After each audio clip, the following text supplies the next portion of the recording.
Salve, salve ouvintes e ouvintes do podcast do lado esquerdo do muro. Estamos de volta a mais uma semana. Eu, Marcos Gorenstein e João Miragaia. Fala aí, João, na boa. Fala, Marquinhos. Achei que ia estar mais na boa, mas enfim, beleza. Pois é, eu acho que essa é uma, é uma história que se repete não toda semana, né? Mas a gente sempre acha que vai melhorar um pouco, mas piora. Aquele negócio que as pessoas falam, né? É pior, não dá pra ficar. Eu acho que a gente tem que apagar esse. Como é que era o Tiririca? Pior do que tá, não fica, né? Eu acho que não dá. Esse negócio tem que apagar essa frase aí do Tiririca. Não, sempre dá pra piorar. Fundo do poço é a parte do poço que a gente não conhece.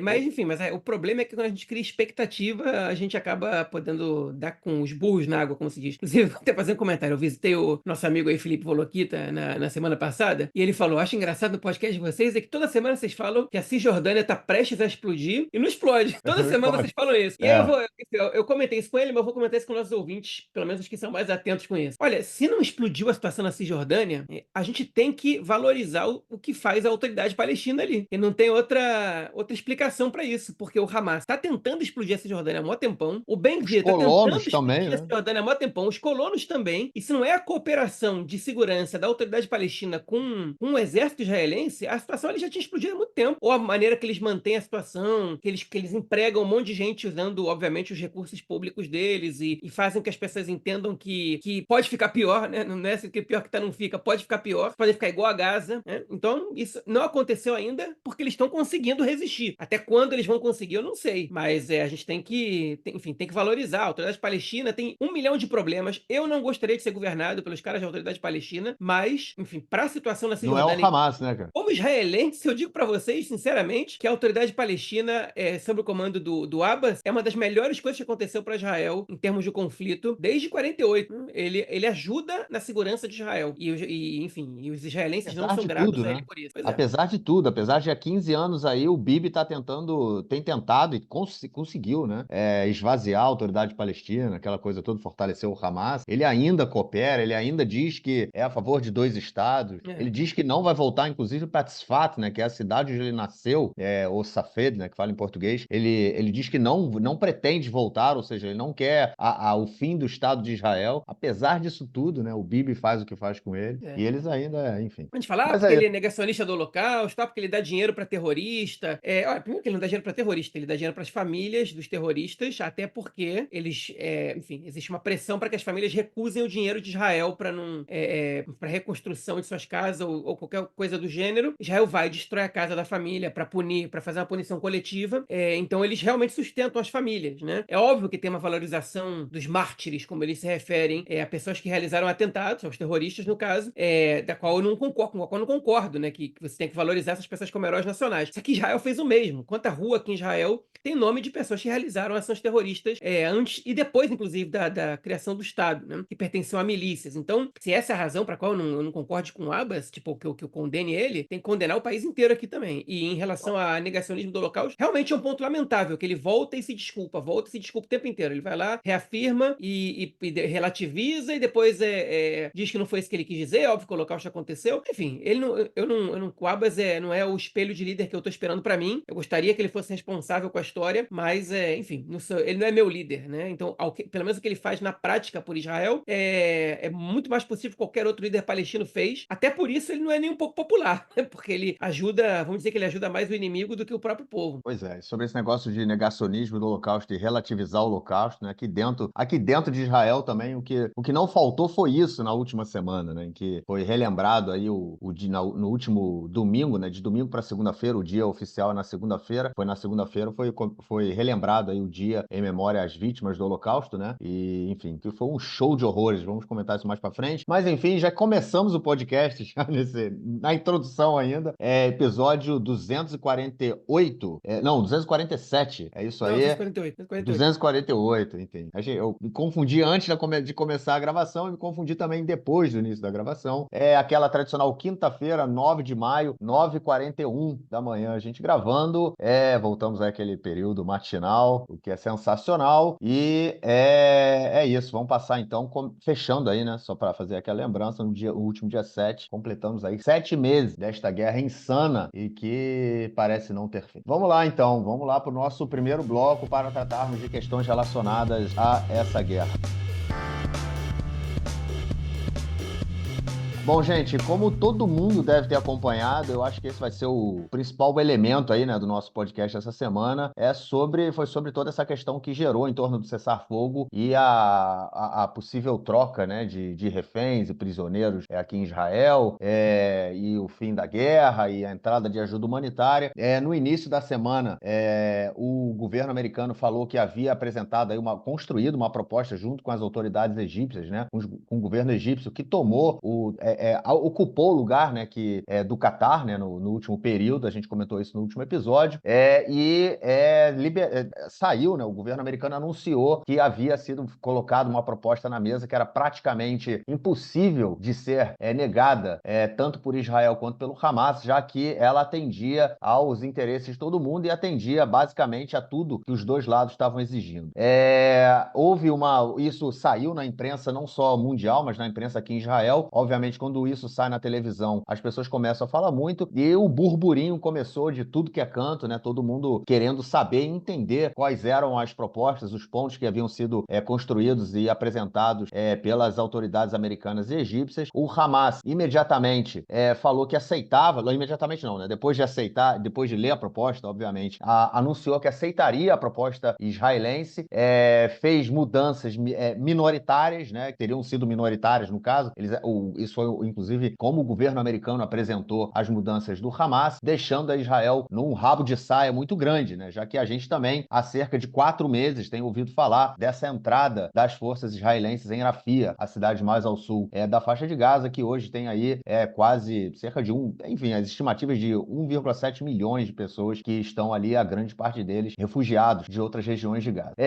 No momento em que o governo americano anunciou que estaria, enfim, que não teria como nenhuma das partes fugir desse acordo, foi anunciado pelo governo saiu uma notícia, né, que foi divulgada em todas as mídias, de que um oficial do escritório, né, do primeiro-ministro estaria negando isso, falando que Israel não poderia aceitar nenhum tipo de negociação que prevesse que anunciasse um cessar-fogo. E aí, logo depois, a mídia também, inclusive, começou a falar que esse oficial não era ninguém mais, ninguém menos que Benjamin Netanyahu, né? Que era ele que estava dizendo que Israel não ia aceitar esse acordo e que a entrada em Rafah era iminente, e assim aconteceu. Vimos nessa semana o início da entrada israelense em Rafah, junto a isso, a continuação da discussão sobre um possível cessar-fogo.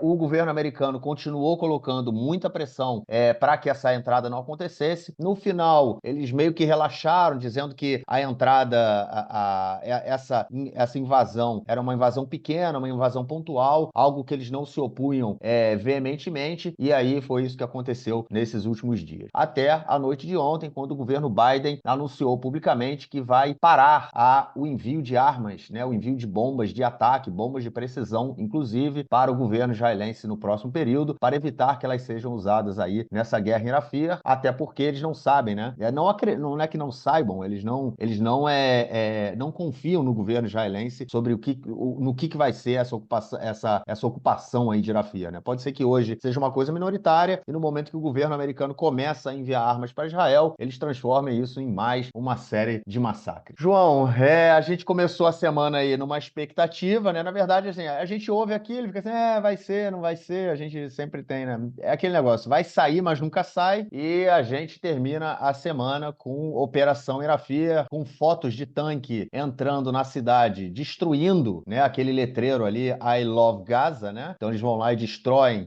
aquele letreiro, que na verdade foi a principal imagem que foi divulgada pelas mídias mundo afora e pelas redes sociais também. E agora a gente tem aí esse clima de ninguém sabe o que vai acontecer realmente, porque as negociações no Egito continuam e, enfim, e agora a gente volta a ter aquele sentimento de que a guerra continua, os reféns continuam lá e nada acontece. Então vamos lá.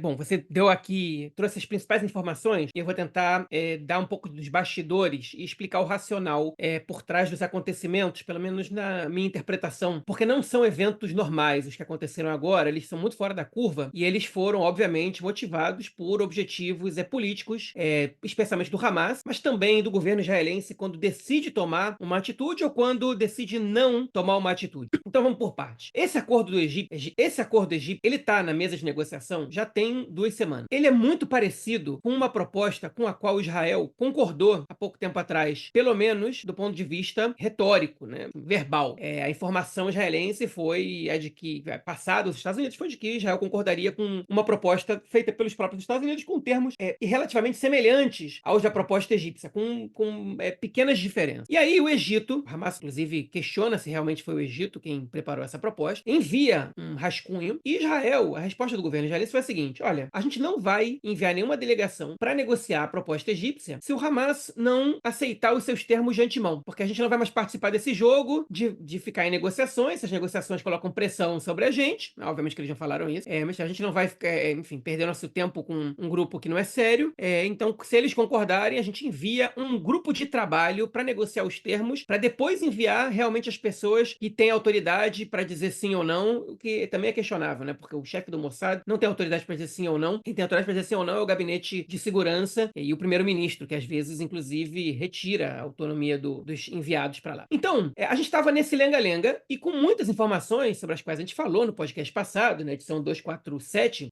que o Hamas estava dando indícios, fortes indícios, de que concordaria com os termos da proposta egípcia. Mas a mensagem não havia sido enviada oficialmente, porque o Hamas tem o seu corpo político, que está todo no exílio, Catar, aqui, em outros países, aqui, se não me engano, já não estão mais, e no Líbano, por exemplo, estão. E tem o pessoal que está em Gaza, liderado pelo Yahya Sinwar, que manda, na prática, no que está acontecendo na guerra agora. E o Sinwar está boicotando o braço político do Hamas desde o início da guerra, e ele toma suas decisões sozinho, então ele precisa dar o aval, e ele pode sugerir mudanças aqui e ali, ele pode dizer nesses termos não, mas um pouquinho para lá ou para cá posso, e por aí vai. Então essa demora na resposta do Hamas é uma demora para o próprio grupo conseguir entrar em acordo sobre o que eles acham da proposta desses termos, e o Hamas não é um grupo que dá uma resposta, ok, concordamos, negociemos. O Hamas, pelo lugar onde eles estão nessa situação de guerra, na qual a pressão sobre Israel é muito mais forte, eles se dão o direito de dizer, nesses termos a gente não negocia, mandem pra gente uma proposta melhor, que é o que eles fizeram até agora. Mas eles não disseram isso abertamente, é uma estratégia que eles têm adotado nos últimos 2 meses, eles negam as propostas, e sem dizer que negaram, jogando a responsabilidade para cima de Israel. Isso foi compreendido por Israel e seus aliados, no caso dos Estados Unidos também, por isso Israel não enviou uma equipe de negociação naquele momento, para poder debater a proposta, antes do Hamas dizer que se concorda com esses termos ou não. E aí, Israel, para não cair numa armadilha, né, o governo israelense, acabou caindo em outra muito pior. O que aconteceu? Quando havia indícios fortes de que o Hamas aceitaria os termos da proposta egípcia, o Netanyahu, sem convocar o gabinete de guerra e sabendo que ele não pode aceitar essa proposta, porque se ele aceita qualquer proposta que define a guerra, o governo dele está condenado a cair, ele simplesmente enviou uma declaração em off para o repórter Yaron Avraham e provavelmente para outros jornalistas também, que foi a público dizer uma fonte do governo israelense disse que a proposta a aceitação do Hamas não é séria e que Israel vai entrar em Rafah com ou sem acordo de cessar-fogo. Agora, o Yaron Avraham, esse repórter, ele falou, e nesse momento, ele falou com essas palavras, nesse momento eu vou parar de cooperar com essa fonte e vou dizer, essa fonte é o primeiro-ministro Benjamin Netanyahu, que disse isso agora, em off, e eu tô abrindo a fonte para vocês entenderem que há uma motivação política nisso. Por que o Netanyahu fez isso? Ele não consultou o gabinete porque frente a uma possível aceitação do Hamas a uma proposta de cessar-fogo que parecia razoável para parte do gabinete, ou talvez até para a maioria dos 2 gabinetes, e ele não pode recusar, né? Ele simplesmente ameaça o Hamas e tenta implodir as negociações. E aí, as informações que a gente escutou a partir daí foi que o Netanyahu prejudicou as negociações a partir desse comentário dele. Enfim, protestos foram feitos no país, muita gente foi pra rua, depois que o Yaron Avraham abriu essa covardia do Netanyahu, não sei se é outra expressão pra gente usar nesse momento, enfim, ficou claro aí que o Netanyahu ia tentar implodir as negociações por cessar-fogo, ficou escancarado para quem quisesse ver que a preocupação do Netanyahu com a libertação dos reféns é zero, é nenhuma, por mais que ele possa usar os argumentos que ele queira de que a guerra não pode parar, o Hamas não foi aniquilado, a gente está em busca de uma vitória absoluta, o fato dele ter usado, dele ter utilizado um recurso, que é ser uma fonte anônima, enviando informações para os jornalistas, por não convocar o gabinete, mostra que ele está colocando os objetivos políticos dele à frente dos objetivos, das prioridades do Estado, digamos assim, e agindo, inclusive, de maneira antidemocrática, porque ele não consulta o gabinete. E aí, isso parecia ser uma deixa pro Gantz e pro Eisenkot saírem do governo, parecia ser a linha vermelha que eles precisavam para deixar o governo e dizer, o Netanyahu, tá claro aí, ele não quer negociações, ele não quer nada disso,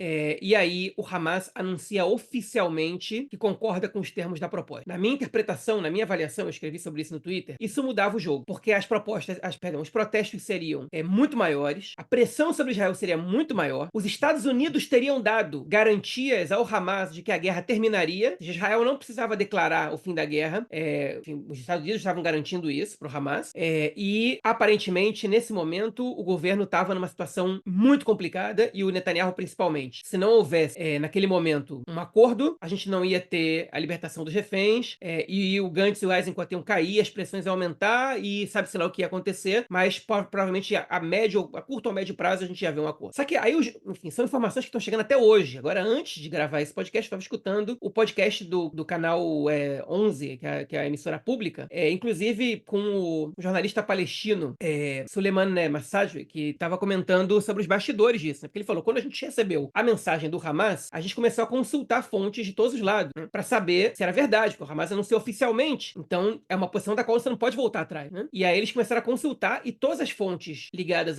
tanto ao exército quanto à política israelense começaram a dizer, peraí, não é bem assim, não é bem assim, pera um pouco. Ou seja, Israel foi pego de surpresa pela informação do Hamas, só que a inteligência israelense, ela conseguiu detectar que o sim do Hamas não foi exatamente para a proposta egípcia, foi para um arremedo em cima da proposta egípcia, segundo alguns analistas, para uma proposta que não tem relação nenhuma com a proposta egípcia, que é outra proposta. Eu discordo, né? Eu discordo disso, eu acho que são modificações feitas em cima da proposta egípcia, inclusive isso eu vou comentar sobre isso agora, mas realmente são mudanças substanciais na proposta. Isso quer dizer que elas não podem ser negociadas? Claro que não, mas isso mostra que o Hamas atuou dessa maneira, blefando. E por que o Hamas blefou? Por duas razões. A primeira, porque o Hamas tinha tanques israelenses, eles sabiam que tinham tanques israelenses na entrada de Rafah, e que Israel, um dia antes do Hamas anunciar a concordância com a proposta egípcia, ordenou a evacuação de 100 mil moradores palestinos de regiões ao ocidente da cidade de Rafah e próximos à fronteira com o Egito, dando a entender de que uma operação iria começar ali. Obviamente que não é uma operação de longo alcance, obviamente que não é aquela entrada incisiva, intensa, como foi a guerra antes, não. Até se fosse para isso, eles teriam que evacuar muito mais gente, mas alguma coisa ali ia acontecer. Então, o Hamas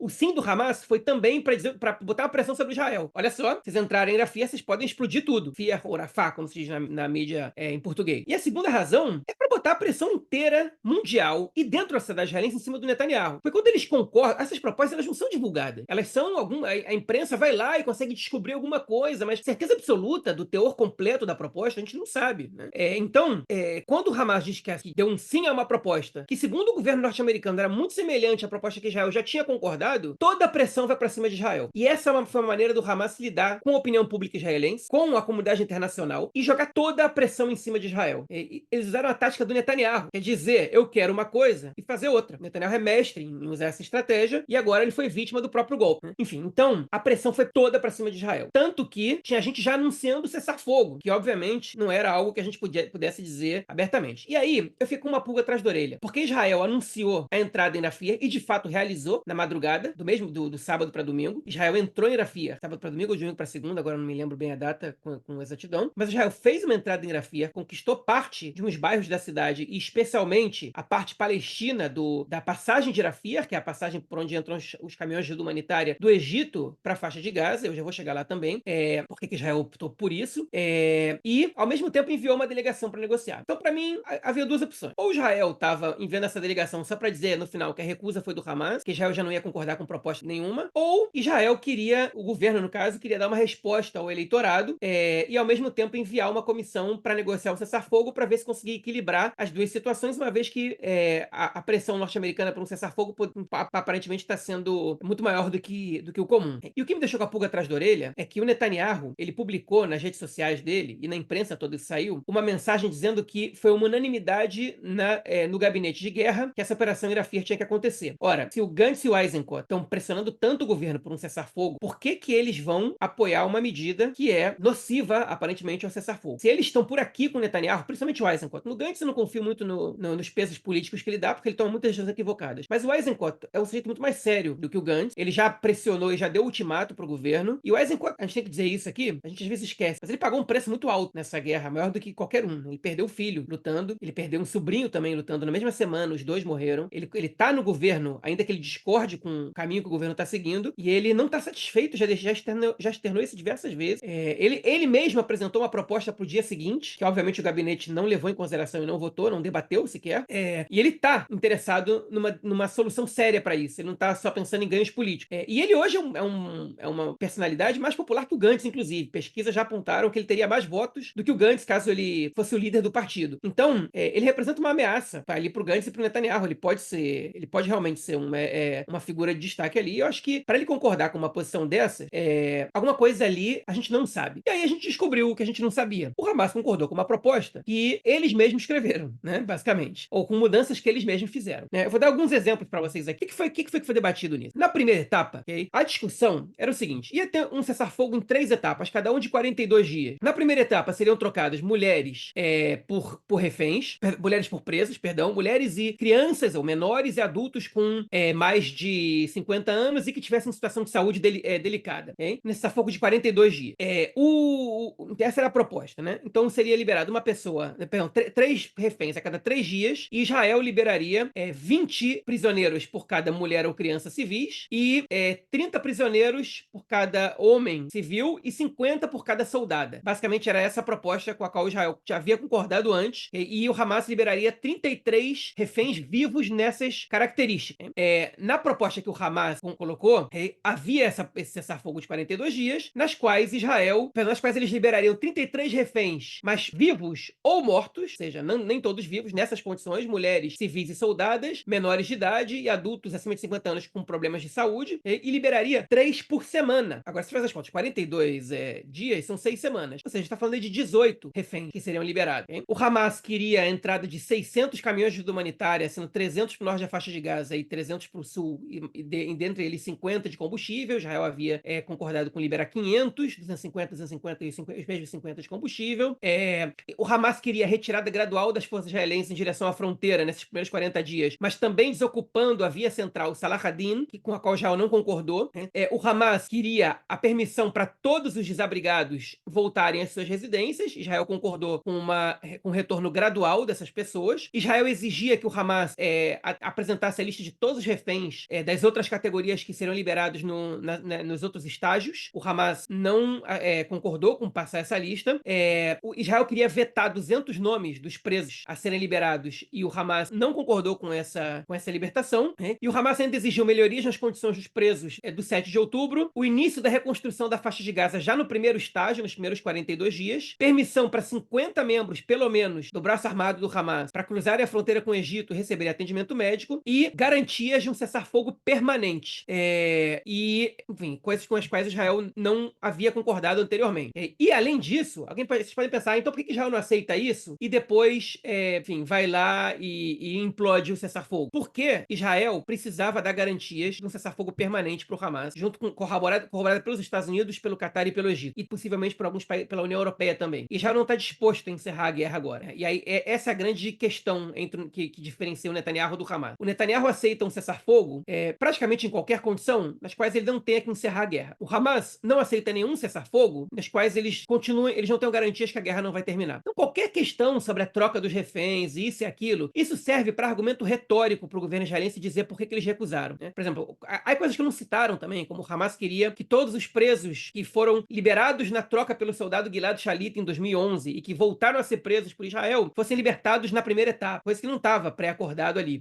Na segunda etapa, os dois países deveriam dar uma declaração conjunta de um cessar-fogo duradouro, enquanto, segundo a visão israelense, eles deveriam estabelecer os termos e chegar na conclusão do cessar-fogo duradouro, ou seja, deixava muito mais aberta essa questão para Israel, porque se não houvesse acordo não tinha cessar-fogo duradouro, que é o que Netanyahu quer, não ter um cessar-fogo duradouro. As trocas de prisioneiros de homens adultos e soldados por uma quantidade acertada de presos palestinos, mas Israel queria o veto, o Hamas não.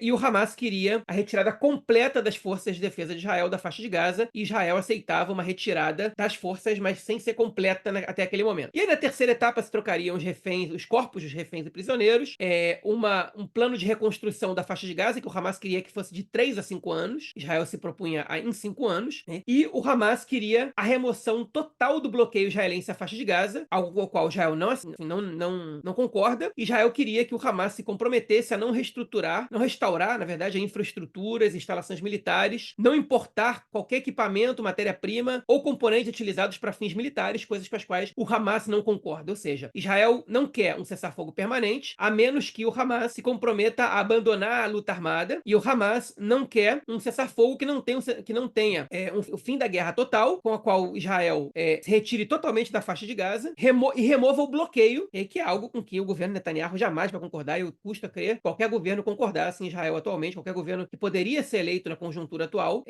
com a remoção do bloqueio enquanto o Hamas continue sendo governo na faixa de Gaza e tem um braço armado para confrontar Israel de diversas maneiras. Então, a proposta com a qual o Hamas concordou, ela não foi debatida com Israel. Agora, o que os Estados Unidos disseram para Israel? Olha só, tá muito errado isso aí, porque essa proposta não foi debatida com vocês, eles puderam fazer isso, porque vocês não vieram para negociação. Se vocês tivessem vindo, a situação era diferente. Isso é que o Netanyahu, ele preferiu negar e não mandar as pessoas para as negociações. Obviamente que a gente está criticando o Netanyahu posteriormente ao que aconteceu, mas talvez a gente não sabia exatamente o que ia acontecer, mas o fato é que isso aconteceu e isso foi ocasionado por uma postura do governo israelense. E os Estados Unidos, aparentemente, realmente deram para o Hamas as garantias de que a guerra não voltaria. Como eles podem garantir que Israel não faria guerra? A única pista que a gente tem é uma ação do governo Biden, que já não é mais mistério, porque o próprio ministro da Defesa norte-americano comentou isso nessa quarta-feira, que os Estados Unidos realmente estão bloqueando o envio de armas para Israel, especialmente de mísseis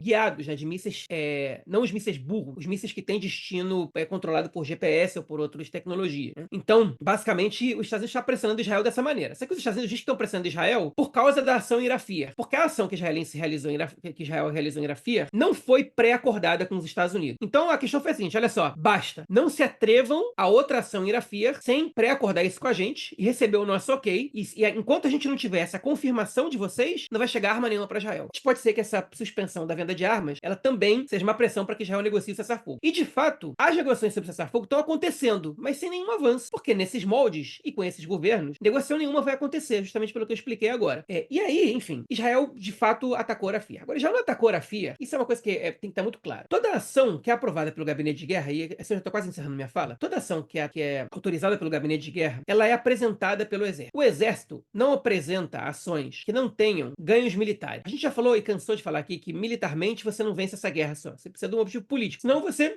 não consegue alcançar o objetivo. Se você não tem um objetivo político para a guerra, você não tem como apresentar nenhuma vitória. Por exemplo, aniquilar o Hamas. Ok, você aniquila o Hamas militarmente. Você destrói toda a infraestrutura do Hamas militar. E você sai de Gaza. E amanhã quem vai reocupar esse vácuo deixado? O Hamas. Porque o Hamas conta não só com um braço armado, ele tem um braço político também. E para eles se armarem de novo, é questão de tempo. Né? Até porque o Hamas faz mísseis caseiros, foguetes caseiros, de custo muito baixo, com $500, enfim. Então é fácil eles se rearmarem para gerar algum problema para Israel. Então, o exército não é quem tem que tomar decisões políticas, mas se eles dão uma oferta para o gabinete, uma oferta de uma ação militar, ela tem algum objetivo militar. E aí o governo tem que julgar se politicamente essa ação ela é eficiente ou não. E às vezes o governo fala, a gente quer aqui diminuir a arrecadação do Hamas. Que proposta militar vocês dão? Que basicamente é o que aparentemente aconteceu. Israel controlou simplesmente a passagem de Rafah. O lado, obviamente, palestino da passagem de Rafah. O lado egípcio geraria um grave problema diplomático com o Egito, não que esse caso não tenha gerado, porque o Egito não gostou nada de ver a bandeira israelense sob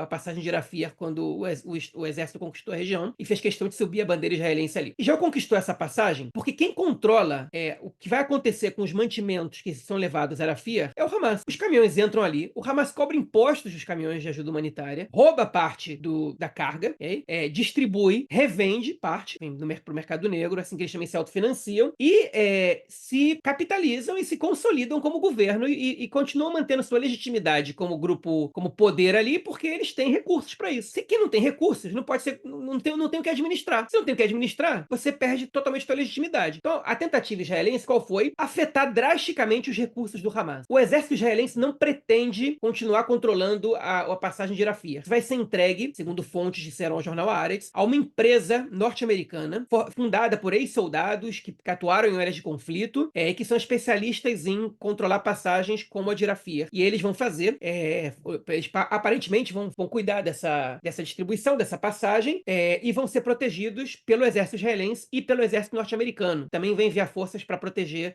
os funcionários, os trabalhadores dessa empresa. É um trabalho de alto risco, não precisa nem dizer, né? Enfim, eu até nem mencionei aqui, até esqueci, que não foi uma coisa menos importante. O Hamas, um pouco antes do cessar-fogo, bombardeou várias vezes a passagem de Kerem Shalom, que é ali no sudeste da fronteira com a faixa de Gaza. Muita gente começou a falar, como é que eles querem cessar-fogo e estão bombardeando Israel? Mas não tem cessar-fogo, né? Se tiver cessar-fogo é depois que se assina. Enquanto não tem, os dois lados estão atacando ali. Não é só o Hamas. Israel não parou deixou de fazer operações na faixa de Gaza em um momento. Então, eles fizeram aquele ataque justamente para enfraquecer a posição israelense naquele momento, e para mostrar, olha só, enfim, o cessar-fogo tem que interessar vocês também. E foram 3 soldados mortos, 10 feridos. Foi o maior ataque do Hamas nos últimos meses, e que só atacou soldados, então ele segundo as normas de guerra, um ataque legítimo nesse caso. Mas enfim, voltando aonde a gente estava. Então, enfim, Israel tem essa expectativa de reduzir os recursos do Hamas e pressionar o Hamas, ou inclusive sufocar o Hamas. Mas o Hamas tem uma segunda passagem, chamada passagem de Salah ad-Din, que é uma passagem, digamos assim, clandestina, todo mundo sabe que existe, que é facilmente fechável, mas também os soldados egípcios podem ser bornados, mas que por baixo dessa passagem onde estão concentrados os túneis do Hamas que ligam a faixa de Gaza ao Egito. Por que a operação israelense não foi lá? Porque a passagem de Rafah é uma zona rural da cidade, pouco habitada. Pouco habitada. Você precisa tirar 100 mil pessoas para fazer essa operação ali. A outra, a passagem de Salah ad-Din, ela é muito mais densamente povoada, ou seja, exigiria a evacuação de muita gente dali, e é uma região totalmente urbanizada. E não só o caminho até lá, mas os bairros que se concentram ali. E é justamente por isso que o Hamas construiu os túneis ali, para ser difícil para Israel conseguir impedir aquilo de acontecer. E essa região, ela é um alvo que, militarmente falando, Israel dificilmente vai abrir mão de realizar uma operação ali. Se tem algum fator que impede essa operação de acontecer hoje, é a pressão internacional. Então,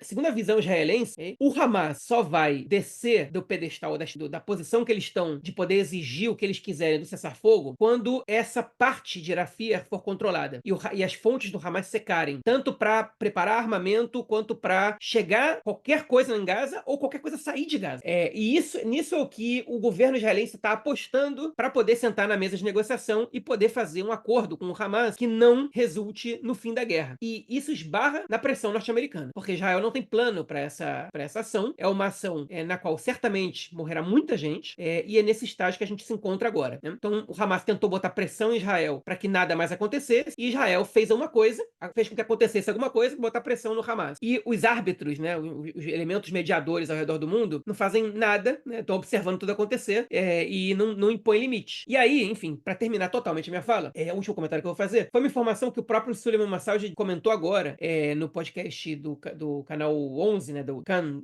Hadashot, que é o plano do Hamas caso eles não consigam evitar o ataque israelense em Rafah. O Hamas tem um plano de explodir a cerca e o muro construído pelo Egito na fronteira do Hamas, na fronteira de Gaza, com o território egípcio do Sinai, para que centenas de milhares de palestinos escapem de maneira descontrolada para o Egito, e a gente sabe que o Egito não quer que essas pessoas vão para lá, e isso a previsão do Hamas é que as forças egípcias atuem com muita força. A gente tem um grande número de mortos, porque por um lado Israel está atacando Rafah, por outro lado o Egito não está deixando os palestinos fugirem, o Hamas criou uma situação de caos ali, né? E as pessoas vão começar a morrer para que a comunidade internacional, de maneira uníssona, pare tudo. Pare o Hamas, pare o Egito, e pare Israel, e pare a guerra. Esse é o plano B do Hamas, caso dê tudo errado. Ou seja, eles não estão aí para perder. E o Aviv Kohavi, que é o ex-chefe das Armadas, ele fez a declaração, talvez seja o único ganho que veio a público essa semana e foi capa dos principais jornais. Ele disse o seguinte: olha, você tem que entender uma coisa. Ou a gente para a guerra, a gente acaba com a guerra, ou a gente não vai libertar os reféns. Não existe os dois. E a população precisa entender isso. Um dos presos tem que estar disposto a pagar. Ou para a guerra, ou não vão ter os reféns de volta. Ponto final. Que é algo que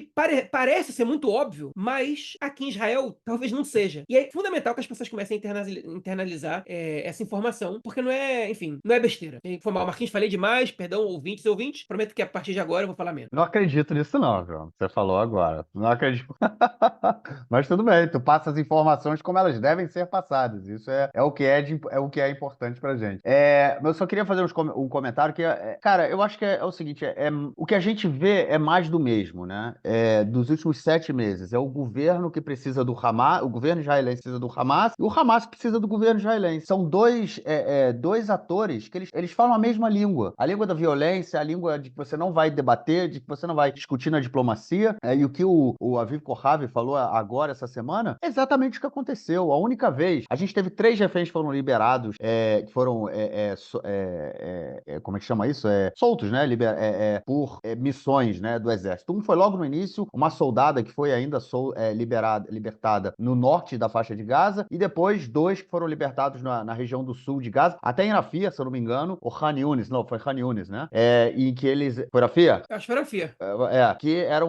Foi um caso esporádico, né? 2 caras que estavam ali num apartamento, enfim, o exército teve informação, chegou ali e pegou. E aí, inclusive, a gente teve sabido, né, diretamente, foram 3 reféns que foram mortos por soldados israelenses, e outros tantos que o Hamas, ele sempre fala que, ó, morreu mais um refém, um bombardeio em tal lugar, morreu mais uns reféns, bombardeios em tais lugares. Ou seja, que os próprios bombardeios israelenses estão matando os reféns, inclusive muitos dos reféns que foram libertados, eles falavam isso, né? Que eles ouviam os bombardeios e falavam, ó, vai chegar a nossa hora, vai cair uma bomba na nossa cabeça e vai tudo pro espaço.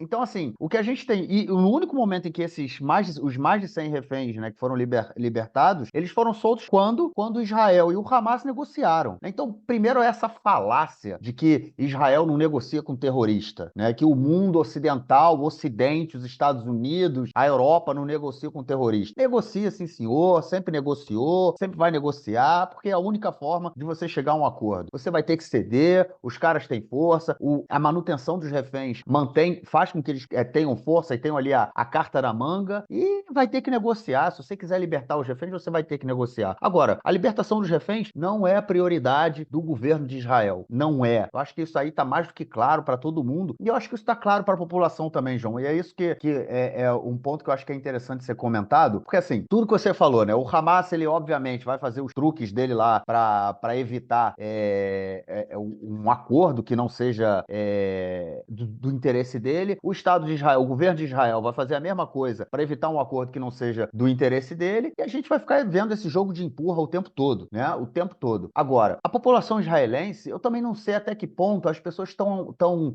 preocupadas, né? Tão solidárias com a questão dos reféns. Porque a gente viu manifestações, né? As pessoas foram para as ruas aí assim que saiu a informação de que um acordo estava na mesa. Na semana passada, inclusive, na manifestação que teve no sábado à noite, né? Todo sábado à noite aí eu tô lá presente em Tel Aviv. Inclusive, eu tenho ido nas manifestações, eu sempre venho comentando, né? São 2 manifestações que ocorrem uma depois da outra. A primeira começa por volta de 7h30 da noite, aí tem a manifestação contra o governo, pela queda do governo. Depois imediatamente depois do término dela, tem a manifestação das famílias dos reféns, que fica a cerca de 200 metros, né? Na porta do quartel-general. São 2 manifestações distintas. Agora, as pessoas vão caminhando e tudo mais, mas elas só estão ali naquele momento. E elas não vão ali para defender o fim da guerra o tempo todo, elas não vão ser solidárias à questão das famílias, e todo mundo sabe. É claro que você não vai libertar a refém com a guerra. Agora, as pessoas não estão preocupadas. O país está funcionando. O país não parou. O país parou durante 15 dias no mês de outubro, quando começou a guerra. O país parou, o sistema educacional ficou fechado completamente, as pessoas não iam trabalhar, ninguém estava entendendo direito o que ia acontecer, até porque dos 2, 3 dias, né, depois da invasão, até o dia 10 de outubro, a gente ainda tinha militantes do Hamas dentro de Israel, combatendo ali na região de Gaza, né? Então ninguém sabia direito o que estava acontecendo. Hoje, o país está praticamente funcionando. A gente tem a região do sul, a região de Gaza, os kibbutzim, os moshavim, as pessoas ainda, quase todo mundo, a grande maioria dos seus moradores ainda não voltaram. O norte completamente abandonado pelo governo, completamente abandonado. A gente tem aí mais de 100 mil refugiados internos em Israel, que o pessoal do norte, inclusive, não sabe quando vai voltar. Vou falar do norte daqui a pouco, vou voltar para a questão de Gaza. Então, assim, o país está funcionando, né? O centro de Israel, que é onde o centro do país, né? Que é onde, inclusive, é o centro financeiro, onde estão as grandes empresas de alta tecnologia e de tudo mais, está funcionando. As pessoas saem, as pessoas vão para os bares, vão para os restaurantes, está tudo funcionando como se a guerra não tivesse acontecendo. Então, para que as pessoas vão para a rua para protestar pela libertação dos reféns? Entendeu? Eu acho que assim, é uma falta de solidariedade também da população israelense, que isso esvazia a pressão sobre o governo. Não tem pressão no governo. Não tem. Vai na rua todo sábado à noite, a galera vai lá, sei lá, 100 mil pessoas na rua em Tel Aviv, acaba a primeira manifestação, parte das pessoas vai embora, parte das pessoas nem fica, né, na manifestação pros reféns, da família dos reféns, parte dela já vai embora, a outra parte fica e depois volta no outro sábado. Você não tem uma pressão constante do governo. E além disso, uma coisa que a gente tem que comentar, o parlamento continua em recesso. O parlamento israelense continua em recesso, o que é um absurdo, sei lá, cara. Então, se o parlamento está em recesso, isso mostra que não tem pressão nenhuma, que nada está acontecendo. Tipo, tá tudo numa boa. A guerra tá lá em Gaza, o resto do país está funcionando, e o norte, né? Havia uma pressão do Benny Gantz, né?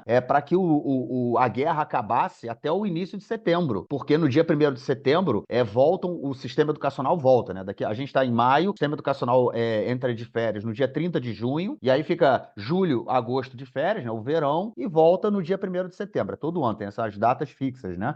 Então, qual era a ideia do Gantz? A gente, no dia 1º de setembro, já vai estar todo mundo em casa, e o sistema educacional volta no dia 1º de setembro, as pessoas que vivem no norte, lá na região fronteiriça com o Líbano, vão poder voltar às suas vidas normalmente. E o Netanyahu falou essa semana, falou o seguinte: quem disse que 1º de setembro é a data limite? Quem disse que 1º de setembro a gente tem que acabar tudo? Se eles voltarem para casa deles um tempo depois, tá tudo bem também. Como assim, meu amigo? O Netanyahu tem várias casas para ir, ele sempre arruma um amigo dele para emprestar uma casa para ele, né? Tem bunker, se não tem bunker, se tem piscina, se não tem piscina, ele arruma lá um amigo que financia. Mas a galera tá sem casa. E não só isso, essas cidades, inclusive um soldado foi morto ontem. Hoje de manhã saiu a notícia que um soldado foi morto na fronteira com o Líbano, depois de um ataque. Então, a gente tem, assim, o norte do país, né? O extremo norte completamente abandonado. Não há pessoas vivendo no extremo norte. Elas não sabem quando vão poder voltar para suas casas. E nada acontece. Se o país continua ali numa boa, todo mundo. Por quê? Porque a galera aqui do centro do país, inclusive, uma coisa interessante, todo mundo, desde o início da guerra,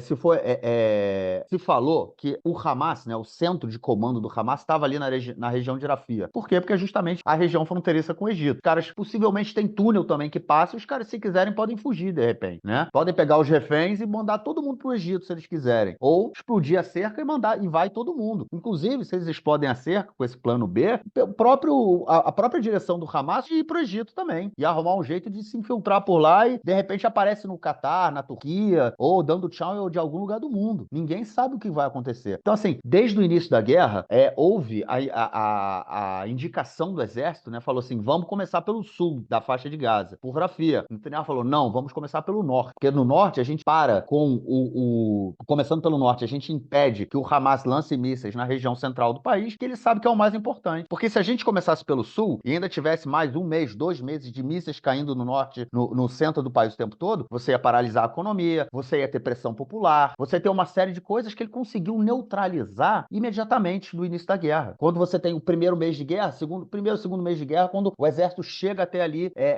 abaixo do centro da faixa de Gaza, né? Quando passa pela cidade de Gaza em si. Então você tem o fim, praticamente o fim dos foguetes no centro do país. O centro do país, que é onde está concentrada a grande maioria da população israelense, volta a funcionar e a pressão popular, ela simplesmente acaba. E aí vira pressão pelos reféns. E aí quem é que está preocupado com os reféns? Ninguém. Até porque se construiu o discurso o tempo todo na sociedade israelense de que você tem que destruir a faixa de Gaza, né? Que não tem inocente, de que a gente vai destruir. É exatamente isso. A faixa de Gaza está destruída. Então, assim, o cara simplesmente nesse momento agora, eles continuam gerenciando. Agora, ao invés de gerenciar o conflito, que foi o que ele fez nos últimos 15 anos, ele está gerenciando a guerra. Ele conseguiu neutralizar qualquer pressão popular dentro de Israel nesse momento, né? E aí o Benny Gantz, perdidinho da Silva, não sabe o que fazer, não tem como sair do governo nesse momento, porque, enfim, o governo não atingiu nenhum dos objetivos. Se ele sai do governo agora, ele é, enfim, um derrotado, já é um derrotado, mas ele vai ser taxado mais ainda com derrotado, e a gente não vai ter nenhum avanço em absolutamente nada. Enfim, eu acho que é uma situação extremamente complicada. A gente foi o que foi falar desde o início, né? A lama de Gaza. Israel está enterrada na lama de Gaza, sem perspectiva, sem estratégia, sem pensamento para o futuro. Ninguém sabe o que vai acontecer. E o Netanyahu continua agindo como ele sempre agiu nos últimos 15 anos, um dia após o outro. Ele não tem estratégia. Ele vai ali um dia atrás do outro. O que eu estou pensando para amanhã, ele faz. O que eu estou pensando para depois da manhã, ele faz. Aí chega amanhã, ele já pensa para o dia seguinte. Ele não tem um plano de longo prazo, nem de médio prazo, né? Ele tem um plano ali para o dia seguinte, talvez uma semana depois, e aí ele vai levando. E a sociedade israelense vive numa apatia sem fim, ninguém, enfim, tá tudo acontecendo numa boa. Recebi alguns convites, inclusive essa semana tem aí a festa do Dia da Independência, né? Algumas pessoas falam, você quer vir na minha casa? A gente vai fazer um churrasco. Pô, meu amigo, me desculpa, mas comemorar Dia da Independência esse ano tá um tanto quanto complicado, né? Não dá, meu amigo. Então, é isso. Vai ser interessante, inclusive, acompanhar, né? Como é que vai ser esse Dia da Independência? Porque geralmente aqui em Israel, quando chega no Dia da Independência, a galera lota os parques e faz churrasco, né? A forma de comemorar a independência é com churrasco. Vai ser interessante ver como é que isso vai acontecer. Se o pessoal vai comemorar, vai fazer churrasco, que vai mostrar também um nível aí de inserção, né? De tudo que está acontecendo e como as pessoas estão sentindo essa guerra.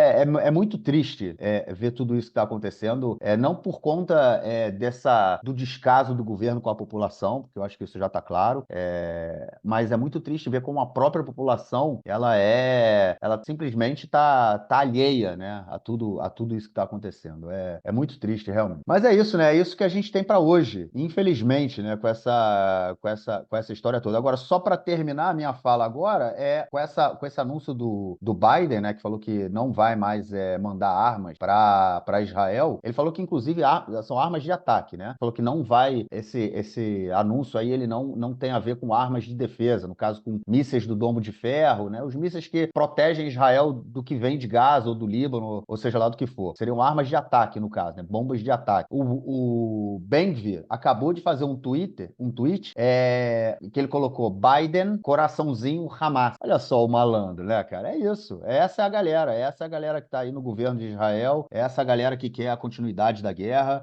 que quer a destruição total da região, enfim, uma guerra total. É o Dardale, né, cara? Como a gente comentou aí nos últimos episódios. Bom, é isso. Ô, João, vamos então passar para o nosso segundo bloco para a gente tratar de questões da política interna esta semana.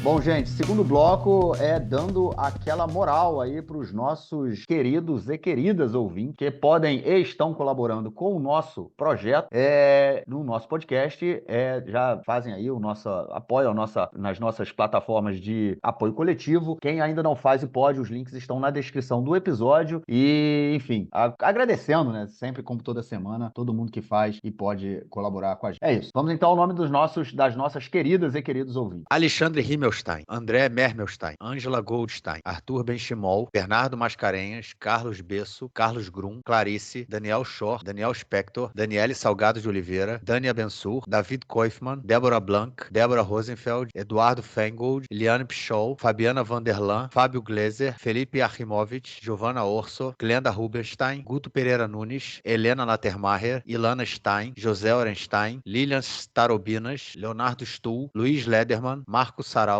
Margarida Lacombe, Maria Fison, Nicole Magenzo, Noah Vago, Felipe Zucker, Rafael Fleischmann, Rafael Stern, Renato Bejinski, Roberto Dias Pereira, Roberto Tonani, Sérgio Goldbaum, Thaís Scheinberg, Alex Seiler, Alex Gruppenmacher, Alan Tabakoff, Asher Kipperstock, Cláudio Dailac, Débora Segal, Eliane Cooperman, Júlia Tucci, Júlia Rios, Liz Unikovski, Luana Lima, Lúcia Maslum, Marcelo Schilvarker, Marcos Paulo Januário de Souza, Maurício Lande, Mayra Weinstock, Mila Chazeliov, Mônica Fagundes Klein Guneviek, Museu Judaico de São Paulo, Padu de Almeida, Raquel Penariol, Roberto May, Rosa Hansheim, Richard Sirrell, Rubens Kohn, Silvia May, Suzana Saul, Yael Reinstein, Ida Sandes, Gabriel Refeld, Yuri Jacob Lumer, Ale Edelstein, Daniela Rosenbaum, Muriel Correia, Guta Tolmaskin, Yael Katz, Léo Bueno, Abel Souto, Alcide Manzoni, Fernando Gainer, Juliana Mordente, Renato Ackerman, Luiz Benoliel, Daniel Feldman, Patrícia Tomalskin, Henry Gandelman. Bom, João, começando aí o segundo bloco com o que aconteceu numa discussão que foi no gabinete. Na verdade, era algo que já vinha sendo aí debatido há algumas semanas, comentamos disso já em episódios passados, sobre a política que foi a ideia, né, que foi apresentada pelo ministro da comunicação, Shlomo Kerry, e essa semana foi aprovada aí o fechamento da Al Jazeera. Na verdade, já tinha sido aprovada por lei e agora o gabinete autorizou e houve, inclusive, uma invasão, né, de forças policiais ao escritório da Al Jazeera, que ficava num hotel em Jerusalém, e agora o canal está proibido de transmitir aqui em Israel. O que eles diziam, e inclusive setores aí do exército também diziam, é que eles representavam um perigo à segurança do país. João, os meios, né, de comunicação aqui de Israel não costumam dizer o que está acontecendo em Gaza, né? A Al Jazeera faz, né? Faz de uma forma muito enviesada também, há de se dizer, né? Não concordo com muitas vezes o tom, a forma e muita fake news que a Al Jazeera acaba publicando também, mas agora com esse fechamento aí da Al Jazeera, Israel, lembrando que a Al Jazeera é um canal estatal, né, do Catar, Israel dá uma também, além de um tapa na cara do Catar, vai dar uma esfriada aí nas relações com esse país que até há algumas semanas era o principal mediador, né, nas discussões entre Israel e o Hamas. Pois é, e a Al Jazeera, a gente já comentou sobre o caso há umas semanas semanas, quando a Knesset aprovou a possibilidade do canal de televisão da Al Jazeera ser fechado aqui em Israel. E a verdade, eu tenho muitas críticas à Al Jazeera, você fez aqui algumas delas, né? Para quem não sabe, não custa nada repetir. A Al Jazeera pertence à coroa do Catar, ao emir do Catar. É um canal de televisão, enfim, que é totalmente tendencioso aos objetivos do Catar, tanto que a Arábia Saudita usa da mesma estratégia alguns anos depois para criar o seu próprio canal, a Al Arabiya, que atende, obviamente, aos interesses da coroa saudita, né? E é complicado a gente ter isenção quando um meio de comunicação ele atende aos interesses, enfim, de uma ditadura, né? Não que a imprensa supostamente livre dos países democratas liberais também seja isenta, né? A imprensa sempre tem, a mídia sempre tem suas tendências e, enfim, e geralmente elas não escondem suas tendências. E agora, no caso de uma ditadura, eu acho que isso ainda é mais grave, porque você não tem possibilidade de questionar muitas vezes dentro do Catar, enfim, as informações são produzidas da maneira como enfim, eles desejam. A grande questão é que a Al Jazeera está presente praticamente no mundo inteiro. E quando Israel fecha a Al Jazeera, a mensagem que é dada para o mundo é a mensagem de que, enfim, aqui o nosso país não aceita liberdade de imprensa. E não é, enfim, essa é uma questão que é bastante problemática e levanta na gente a preocupação de que a Al Jazeera pode ser o primeiro órgão que vai ser proibido de trabalhar em Israel, né? A lei, ela proíbe veículos que apoiam atividades contrárias ao Estado de Israel por meio enfim, de mentiras e fake news. Mais ou menos nesse caminho eles vão. Então, enfim, e veículos estrangeiros. Então, por exemplo, os veículos israelenses não deveriam ficar preocupados com o fechamento da Al Jazeera no momento, mas a gente sabe que as coisas começam assim, né? E elas podem evoluir para outro lado. Se o governo tivesse força, eu não tenho a menor dúvida que eles fechariam hoje o jornal Haaretz. A menor dúvida. Ou o 972, muito menos, ia estar funcionando aqui. Mas pode começar com a Al Jazeera e pode passar para outros jornais, pode passar para os jornais estrangeiros mais relacionados a pautas progressistas. Se não me engano, o Le Figaro, na França, é um desses, ou o Washington Post, e daí vai passar para, enfim, para outros veículos que não apoiam Israel. A BBC é muito criticada aqui no país por, enfim, dar voz ao Hamas como um ator legítimo, e daí para frente, enfim, aí o céu é o limite para o governo, ou o inferno é o limite, digamos assim. Mas acabou, a história da Al Jazeera em Israel foi finalizada agora, e eu tenho sérias dúvidas que o veículo de comunicação vai voltar a trabalhar no país, enfim, antes que Israel estabeleça relações com o Catar. Sérias dúvidas. Nenhum governo, nem da oposição, vai permitir a reabertura do escritório da Al Jazeera no país. Enfim, o que aconteceu foi que os funcionários da Al Jazeera já receberam ordem de, enfim, cancelamento de vistos que não são israelenses. O prédio já foi tomado pela polícia, o canal já foi proibido enfim, de transmitir daqui, mas Israel não tem capacidade de proibir a Al Jazeera de atuar na Cisjordânia e na faixa de Gaza. Na Cisjordânia, vocês podem apostar que Israel vai dificultar muito o trabalho da Al Jazeera. Na faixa de Gaza, enfim, é um pouco mais difícil, não tem presença. Agora tem, né, presença de soldados lá, mas não é uma presença regular. E a gente espera que não seja depois da guerra também. Mas tá aí, né, uma medida do governo que joga contra os interesses nacionais, ainda que a população aprove, porque ajuda a construir uma imagem de Israel antidemocrático e, de fato, não deixa de ser uma influência negativa do governo, um ataque do governo à liberdade de imprensa. Por mais nocivo que possa ser o órgão de imprensa aos interesses do governo e tal, e em muitos casos até os interesses nacionais. Eu acho que realmente essa questão começou com a Al Jazeera e aonde é que isso vai parar, né? Eu acho que não é só uma questão de você frear a liberdade de imprensa, eu acho que também de um caso, né, de um meio internacional aí, mas também é a perseguição que já acontece aqui dentro, ainda não a setores da imprensa, mas de uma forma direta, mas a gente já viu como, comentamos isso em outros episódios, né? Professores sendo afastados da escola, sendo presos, inclusive, né? Teve uma professora palestina que foi presa recentemente, que ela dá aula na Universidade Hebraica de Jerusalém. Teve um professor de história que foi preso no início da guerra, Meir Bruchin, que, pelo que ele falou, né, que ele postou no início da guerra no Twitter, falando que toda criança é uma criança e colocando o nome das crianças palestinas que estavam sendo mortas pelos bombardeios israelenses. Teve uma professora também de uma faculdade, inclusive ela teve uma filha morta em um ataque terrorista. Ela também foi afastada da universidade inicialmente por dizer que, enfim, o que ela falou foi o seguinte: durante anos a gente oprime, e aí depois oprime uma população. Qual é o resultado que vocês gostariam que fosse dessa opressão? Isso ela comentando em relação ao ataque do 7 de outubro, né? Ou seja, é uma perseguição que ela já acontece aos setores oposicionistas aqui dentro. Agora, a Al Jazeera, enfim, é mais do mesmo no sentido de um governo com elementos fascistas aí, inclusive dentro do Likud, né? Eu acho que é importante dizer isso. Não é só o Ben-Gvir, não é só o Smotrich, são setores dentro do Likud, inclusive, que é o partido do primeiro-ministro. E o Benny Gantz dando força para tudo isso. É isso.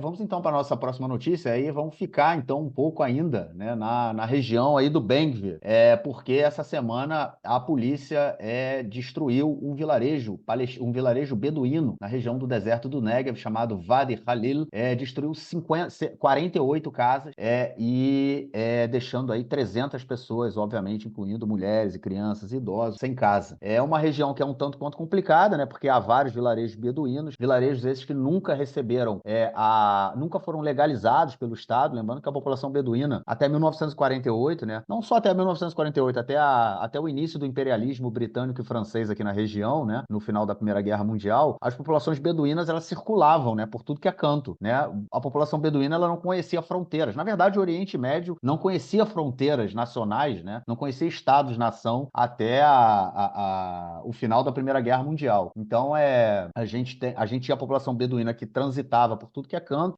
Quando os estados são criados, né, eles já são fechados, eles não conseguem mais ter esse trânsito livre. E aqui em Israel, né, com a discussão entre Cisjordânia, Gaza e linha verde, território israelense, eles também ainda ficam mais presos dentro dessas fronteiras, né? Então a população beduína que vive aqui em Israel, a grande maioria dela se concentra na região do sul do país, ali no deserto do Negev, e há vários vilarejos beduínos que nunca foram legalizados pelo Estado. O Estado tem como política não reconhecer novas cidades, novos vilarejos árabes, né? Isso acontece desde 1948. A gente não teve nenhuma cidade, nenhum vilarejo que foi reconhecido, e agora a polícia do Ben-Gvir, ela foi essa semana e destruiu esse vilarejo de Wadi Khalil. E aí, só complementando, lembrando que acho que tem uns 2 ou 3 episódios, eu comentei que quem fazia a fiscalização, né, desses vilarejos era o Ministério da Economia, né, que fazia ali, checava onde é que funcionava, onde é que não funcionava e determinava a destruição dessa região. E agora essa função foi passada para o Ministério da Segurança Interna, que é o Ministério da Segurança Nacional, que é o ministério chefiado pelo Ben-Gvir. E uma das primeiras medidas que a gente vê logo depois que ele recebe essa função é o vilarejo aí, a destruição total de um vilarejo, deixando 300 pessoas desabrigadas, sem casa e sem ter para onde ir. Então, enfim, mostra aí também que a guerra, né, como eu venho sempre comentando, o Ben-Gvir, ele é o maior vencedor aí de tudo que está acontecendo nessa guerra, implementando a sua política tanto na Cisjordânia quanto aqui dentro de Israel, e também em relação à própria polícia. Essa semana, ele resolveu nomear para tipo, como se fosse um delegado, né? Ele vai virar o chefe de uma delegacia, o policial Meir Suíça, que foi um policial que logo no início da guerra, nas manifestações contra o governo, ele foi filmado jogando uma bomba de efeito moral contra manifestantes do nada. Ele estava andando no meio dos manifestantes e jogou uma bomba de efeito moral. E agora ele recebeu aí uma promoção do Ben-Gvir. Isso mostra o quanto a violência policial ela tem sido premiada, né, pelo ministro, e isso faz com que os policiais sejam mais e mais e mais violentos. Eles querem agradar ao ministro, e é isso que a gente tem visto nas manifestações. Essa semana, ontem, inclusive, o familiar de um dos sequestrados foi mais uma vez agredido com muita violência pela polícia, enquanto se manifestava em Tel Aviv. Mais do mesmo, coisas que vêm acontecendo toda semana, todo sábado que eu vou à manifestação, tem agressão policial e agressão contra as famílias dos reféns.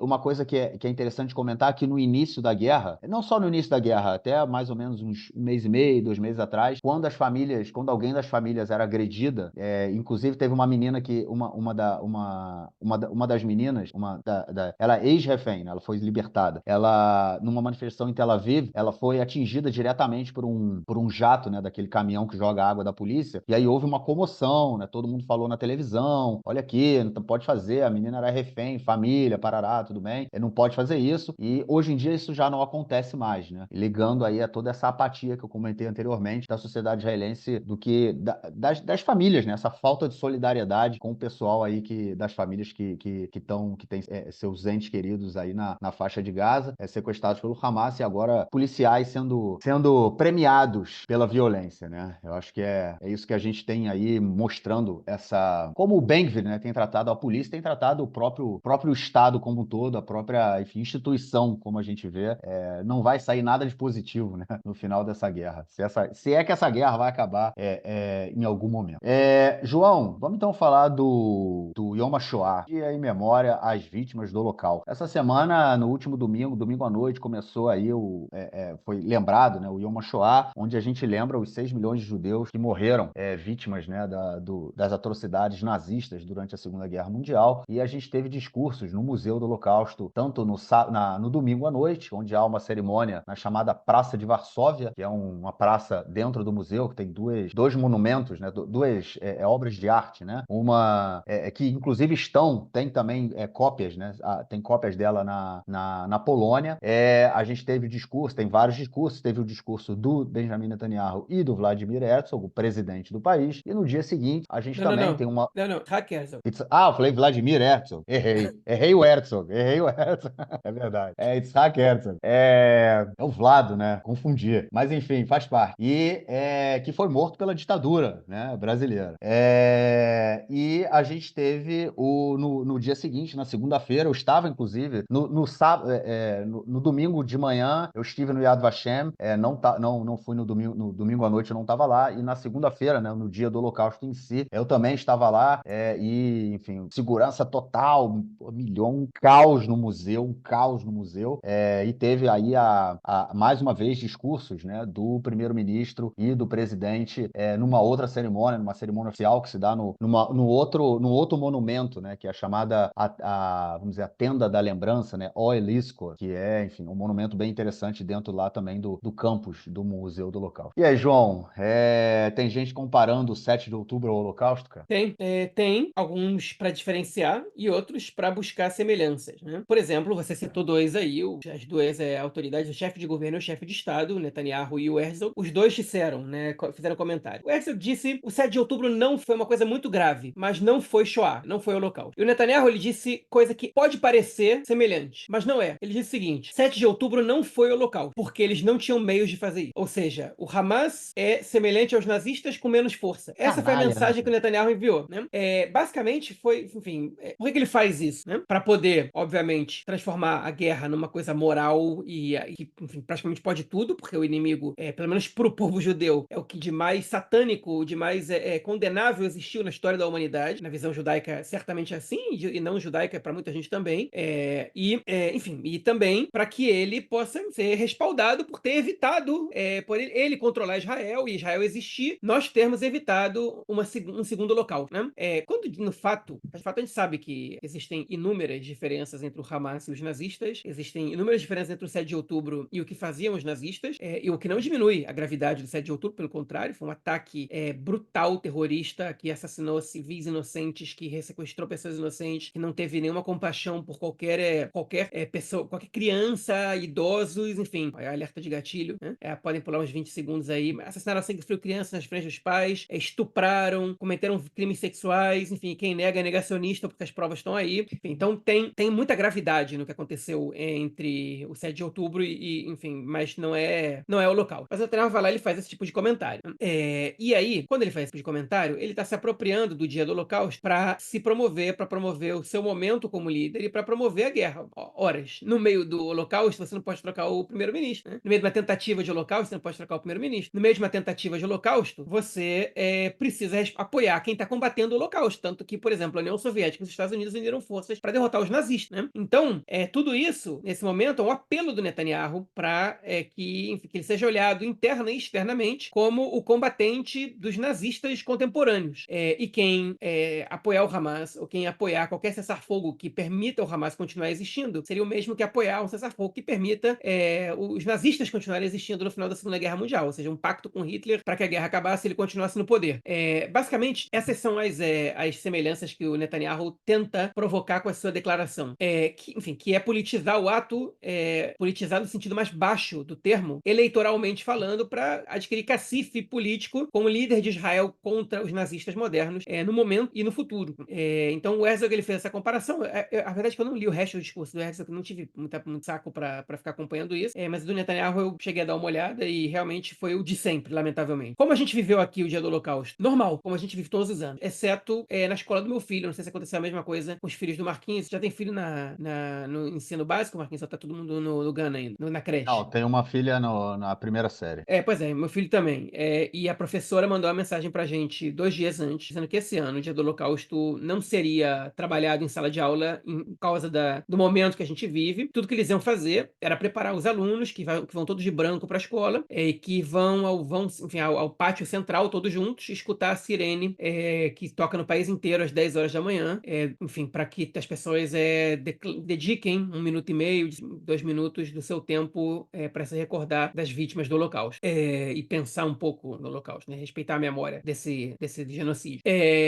Enfim, foi tudo que aconteceu. Então, a gente já vê uma postura low profile, o que indica pra gente que possivelmente o dia da lembrança dos soldados caídos, o Yom HaZikaron, que vai ser na noite de domingo e na segunda-feira, deve ter um tratamento semelhante por parte do sistema de educação. Eu não sei, eu não acredito que a gente vai ver discursos políticos no Yom HaZikaron, que é o dia da lembrança, porque é um dia muito sensível e vale lembrar que esse ano a gente está somando mais de 1.500 novos soldados e civis caídos por atividades inimigas entre o número de mortos recordados. Desde 73, esse número não era tão alto em um ano só, somado em um ano só. Então, isso vai ser certamente uma comoção nacional. As pessoas não estão trabalhando para fazer um dia especial, mais especial do que os outros anos, porque ele já vai ser, né? Ainda mais no meio de uma guerra. O Marquinhos comentou bem no primeiro bloco, é a questão do Yom Ha'atzmaut, que é o dia da independência, que é justamente no dia seguinte ao dia da lembrança. O dia da lembrança não foi colocado naquela data à toa, né? Foi para concentrar todo o luto em um dia e para que o luto não dure muito. Então você já bota o dia da independência no dia seguinte para que as pessoas já comecem a fazer festa e obviamente também para as pessoas associarem que esse Estado, como dizia o poeta Nathan Alterman, não foi entregue a nós numa bandeja de prata, né? Ou seja, muita gente morreu para que o Estado exista hoje. Essa é a narrativa sionista enfim, do estabelecimento do dia da lembrança dos caídos ser justamente um dia antes do dia que é comemorada a independência de Israel, que efetivamente é no dia 5 de Iyar, né, no calendário hebraico, por isso todo ano cai numa data diferente no calendário gregoriano. O dia da independência, se no ano passado a gente já viu fortes protestos contra a reforma judicial, eu imagino que o dia da independência esse ano, ainda que algumas pessoas vão sentar e comemorar e fazer churrasco, até porque é um feriado, não tem muito o que fazer diferente, não vai ter aviões nos céus, muitos shows foram suspensos, discursos foram suspensos, algumas atividades especiais foram suspensas e muitas foram mantidas também. Eu acho que vai ser um Yom Ha'atzmaut low profile, e não tanto por causa da guerra, nada a ver com os palestinos, né? A gente já cansou de falar sobre isso aqui, não tem a ver com os palestinos, não há solidariedade coletiva em relação à situação dos palestinos, a narrativa em Israel é a narrativa de que eles estão sofrendo do Hamas, e são vítimas do próprio Hamas, quando não culpam a população palestina pelo que aconteceu no 7 de outubro e segue acontecendo, enfim, passam a responsabilidade para o Hamas. Não é isso que, nem a própria guerra que pode afetar, ou que deve afetar as comemorações de Yom Ha'atzmaut, mas sim a situação dos reféns. É difícil você comemorar qualquer data em Israel efusivamente, quando você sabe que tem famílias que estão sofrendo há 7 meses, sem saber se os seus parentes estão vivos ou mortos, em que situação eles estão vivendo, se eles estão sofrendo abusos, se eles estão apanhando, se eles estão, enfim, doentes, saudáveis, enfim, tudo isso. Então não tem muito clima para essa situação normalmente de festejo ser encarada com naturalidade. Eu não sei como vai ser, enfim, o que eu sei dizer é que certamente a gente vai ver protesto. Possivelmente na noite, na véspera de Yom Ha'atzmaut, seguramente no mesmo dia de tarde. O tamanho dos protestos, aí eu não sei dizer, até porque também a gente tem que esperar para ver o que vai acontecer até lá. Numa situação que nem a atual, 2, 3 dias alteram muito o panorama, podem alterar. Então, basicamente, essa é a leitura que eu faço, né? Vai ser um dia mais low profile, não vão cancelar tudo, até isso a gente já sabe, e o tamanho dos protestos vai depender um pouco do que for construído até lá, de frases que forem ditas pelos nossos líderes, de movimentações que fizerem as famílias dos reféns, e de ações que o exército puder efetuar nesses momentos ou não. Me deixou muito. Eu fico muito preocupado com tudo que foi feito aí no dia do Holocausto, em memória às vítimas do Holocausto, né? Porque eu acho que as pessoas, a cada dia que passa, elas. A memória do Holocausto ela é mais. Bezazelim, debocham, né? Ela perde o valor, ela perde a importância. Porque no momento que você transforma um massacre, como o massacre que o Hamas cometeu, no Holocausto, que foi basicamente o que o Netanyahu falou, ele falou que o dia 7 de outubro foi um holocausto 5.000 vezes menor, né? Porque se você multiplicar 1,2, 1.200, né? Que foi o número de vítimas do 7 de outubro, por 5.000, você chega a 6 milhões. E esse é o número de vítimas do holocausto. Então ele falou que o 7 de outubro é um holocausto 5.000 vezes menor. Eu acho que para além de tudo que você comentou, né? Da questão dele se manter no dele fortalecer a posição dele enquanto primeiro-ministro, fortalecer a posição da guerra, né, do que ele está fazendo, ele também é um desrespeito a tudo o que aconteceu, além de ser uma desonestidade histórica de um tamanho absurdo, né? Eu acho que é uma coisa...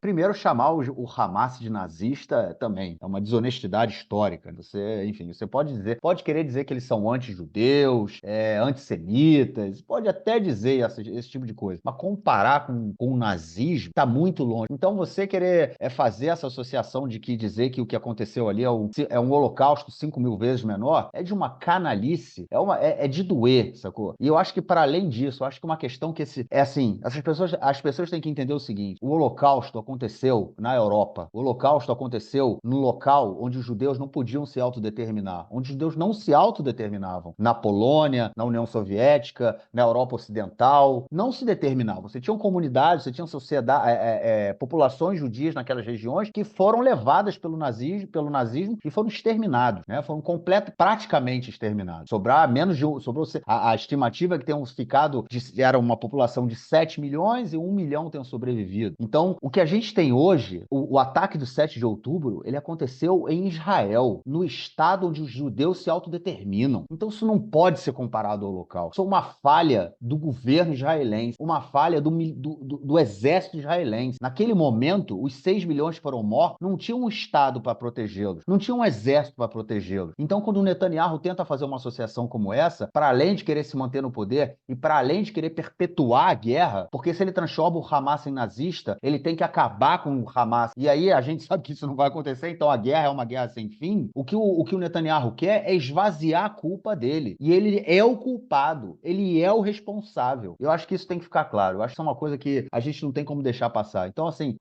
essa comparação que faz, assim, é muito triste ver isso, porque se o Netanyahu pode falar isso, se o Herzog Gam lá no início da guerra, ele mudou o discurso, né? No início da guerra ele também começou a fazer associações e tudo mais. Todo mundo pode transformar isso em holocausto, aí virou bagunça. Aí o Lula pode dizer que o Israel, como o Lula fez lá, a fala dele antissemita há alguns meses atrás, pode dizer também que é holocausto. Qualquer um pode dizer que é holocausto, porque acabou, virou bagunça, né? Pode acontecer, é isso. Então assim, a gente vê realmente 80 e poucos anos depois, inclusive ontem, né? A gente tá gravando, quer dizer, ontem não, ontem e hoje, né? No dia 8 de maio foi o fim da guerra, né? Para quem vivia no Oeste, e hoje, dia 9, é o fim da guerra para quem vivia no Leste, né? Quando a Alemanha assinou a sua rendição, já era o dia 9 na Rússia e ainda era dia 8 pro resto do mundo. Então, o que a gente tem a gente hoje, com 80 e poucos anos aí, há quase 80 anos do final da guerra, a gente tem essa completa banalização, né?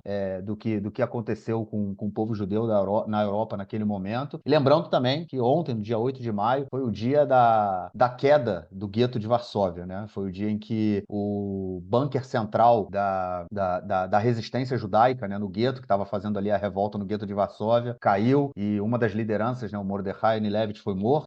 Então também foi exatamente 2 anos antes, né? Hoje completa 81 anos. Foi exatamente ontem, né, na verdade, completou 81 anos. Foi 2 anos antes exatamente do final da guerra. Então a gente vê hoje a completa banalização disso tudo e é muito triste. É muito triste vendo o Holocausto, ver como o Holocausto é usado politicamente, né? Enfim, por tudo que é gente, em tudo que é canto e a memória dessas pessoas é extremamente banalizada. Mas é isso que a gente tem para hoje, nesse sentido aí do Holocausto.